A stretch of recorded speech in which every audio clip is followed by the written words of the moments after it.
So we're going to get some heavy lifting done just now. So we're going to do the return inwards journal. And if you remember from classes, we know that you can own, a person can only return goods into your business if you would have sold goods to them. So another name for return inwards is sales return.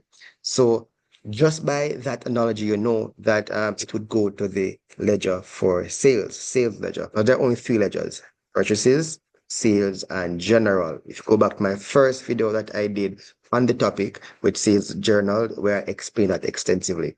So return inwards journal. So which of your customers brought back goods into your business? They return goods into your business. So we have all the questions here highlighted that have been done already. So we have only two transactions here. So we have J. Spencer. I do have please return goods to us for $50. So that would fit the criteria of return inwards. So he bought goods from us on January 3 at $3,000, and now he's bringing back goods. All right, so I'm going to just highlight that to indicate we have done this already. What color should I use? Let me use that color. All right, so return inwards journal. The only difference though is that instead of like the purchases journal and the sales journal, we have invoice number because invoice is actually the source document. You would have note number because for return inwards, please note the source document is called the credit note, and I'll explain why it is called the credit note in a few. So the date we know was 2024. J. Spencer, the return inwards, only one of our customer returned goods to us on January 11, and the name of the customer is J. Spencer. The note number, let's give it a number as I said, and the folio, where is it going? So we're moving from the return inwards journal to one of the ledgers, purchases, sales, or general. So which would it go to? Because J. Spencer bought goods from us on credit, he or she would be a debtor, and debtors accounts are in this sales ledger. So it's going to the sales ledger. We already have a ledger there for J. Spencer, and the total would be $50. All right. And of course, we are going to draw a total line. We need one line here, and then we have 50, and then this one will be double line no. And of course, the details would be transferred to the name of the account, return inwards account. And that, of course, is in the general ledger for the total returns for the month. So now we're going to go to the SL. So if you scroll to SL, which we are at now, the sales ledger, we see we have a J. Spencer account. So J. Spencer bought goods from us January 3. And of course, we'd have to debit J. Spencer because he or she, the customer, is a debtor.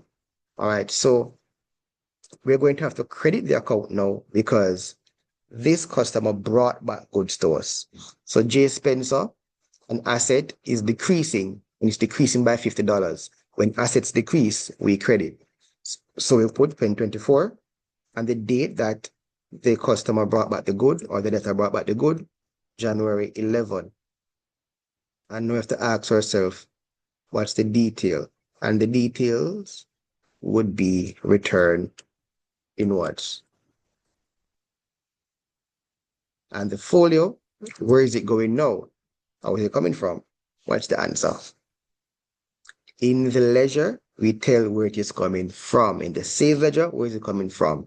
And it's coming from the return inwards journal. So we just put RIJ.